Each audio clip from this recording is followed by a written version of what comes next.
In December of 2017, Twitter released new rules on violence and physical harm. Accounts that affiliate with organizations that use or promote violence against civilians to further their causes. Groups included in this policy will be those that identify as such or engage in activity, both on and off the platform of Twitter, that promotes violence. This policy does not apply to military or government entities, and we will consider exceptions for groups that are currently engaging in or have engaged in peaceful resolution. Another note, content that glorifies violence or the perpetrators of a violent act will also be under this new policy. This includes celebrating any violent act in a manner that may inspire others to replicate it, or any violence where people were targeted because of their membership in a protected group. We will require offending tweets to be removed, and repeated violations will result in permanent suspension. So obviously the biggest red flag in that whole thing is the fact that military and governments are not included in this new policy. So for example, back in April of 2017, when the corporate media went wild glorifying the US dropping the mother of all bombs, the largest non-nuclear weapon in our arsenal, that's completely fine. In fact, even Fox and Friends putting Toby Keith's Courtesy of the Red, White, and Blue over the footage of the Moab being dropped in Afghanistan, totally fine. And of course, if we're talking about violence, we also need to talk about other forms of violence. For example, the tax bill, the recent tax bill where millions of people will be left uninsured. The fact that just in general, millions of people in the United States don't have health insurance to begin with. The fact that hundreds of thousands of people are homeless.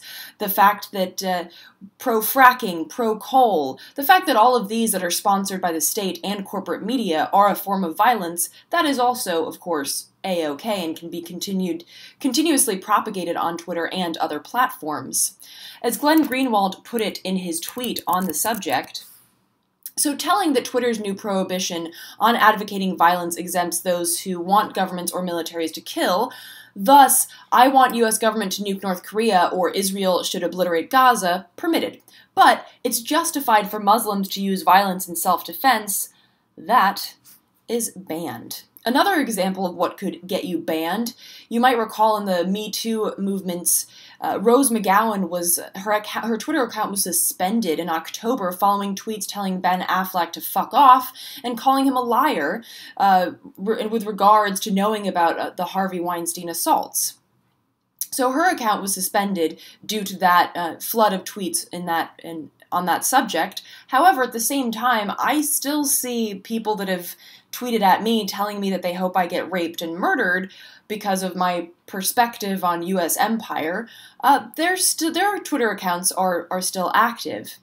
So in short, the largest purveyor of violence in the world is allowed to openly glorify and call for death and destruction. And that's not to say that the fascists should be given an open platform, but banning fascists, or some of them, I guess, not the ones that want me to be raped and murdered, but others, banning some fascists on the ground, but allowing the fascists with nuclear bombs to speak loud and clear, is really fucked up. And meanwhile, on Facebook, if you post something about free the nipple, your account gets suspended. Home birth images, account suspended. Alt-right, absolutely no problem. Britain First, the Twitter account that was suspended after Trump retweeted their horrendously bullshit Islamophobic videos, they still have a Facebook presence. And actually, in early December, before the new rules were announced via Twitter, Twitter actually defended its decision to suspend the Britain First account, but not delete Trump's retweets because, quote, we believe that there is a legitimate public interest in their availability, and we want users to see every side of an issue.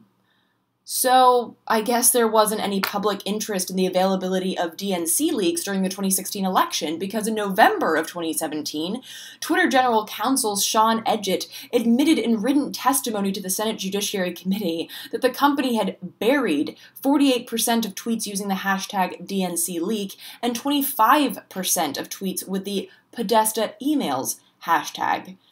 So really, what's the point with coming up with rules if you just decide willy-nilly that you're not going to follow them whenever and for whatever reason that you come up with? And as I noted, the Britain First Facebook account is still very much active. And meanwhile, the activist collective Palestinian Information Center has seen several of its pages on Facebook suspended, 7 of them permanently, for, being Palestinian.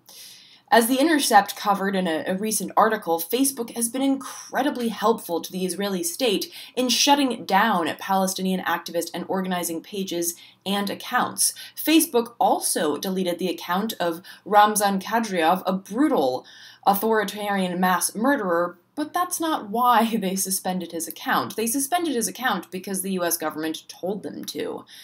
In other words, we don't really care if you're horrendous, we just care about being on good terms with the powers that be. Just like you saw with Twitter's admission that they had buried 48% of tweets with the DNC hashtag, DNC leaks hashtag. They just want to be on good terms, while operating under the awfully flimsy guise of propriety, fairness, and free speech. As Greenwald put it in his recent article about the issue with Facebook and Israel and the US government, one can create a fantasy world in one's head, if one wishes, in which Silicon Valley executives use their power to protect marginalized people around the world by censoring those who wish to harm them. But in the real world, that's nothing but a sad pipe dream. Just as governments will, these companies will use their censorship power to serve, not to undermine the world's most powerful factions. Neither Twitter nor Facebook or any of these larger corporate social media entities have any real interest in actually removing calls for violence, hatred, or terrorism. They in fact seek to perpetuate all 3 of those by maintaining ties to the blood-soaked barons at the top.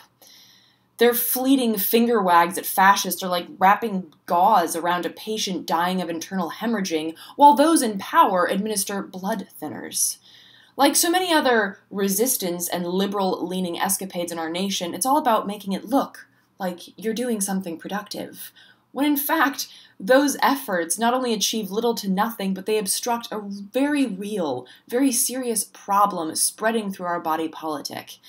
In this case, the fascist violence of the state and the complicity of corporate media. But, so as not to end on a horrendously depressing note like that, there are alternatives. And if you're more of a Twitter user, you can check out Mastodon, which is an open source and very decentralized social media platform. You can actually choose, there are several servers that you can choose from, and many of those servers operate under strict rules against, transphobism, sexism, racism, and it was actually created, Mastodon was created in response to Twitter's inability to deal with the rampant hate speech and fascism on its own platform. If you're more of a Facebook user, you should check out Minds, which is another open platform that you can post on that doesn't have these sort of restrictive censorship algorithms that Facebook has.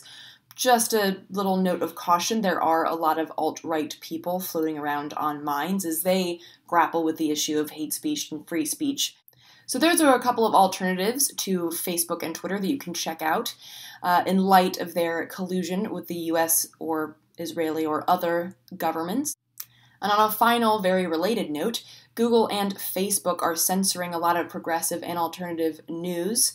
So please share and repost this video as much as you can.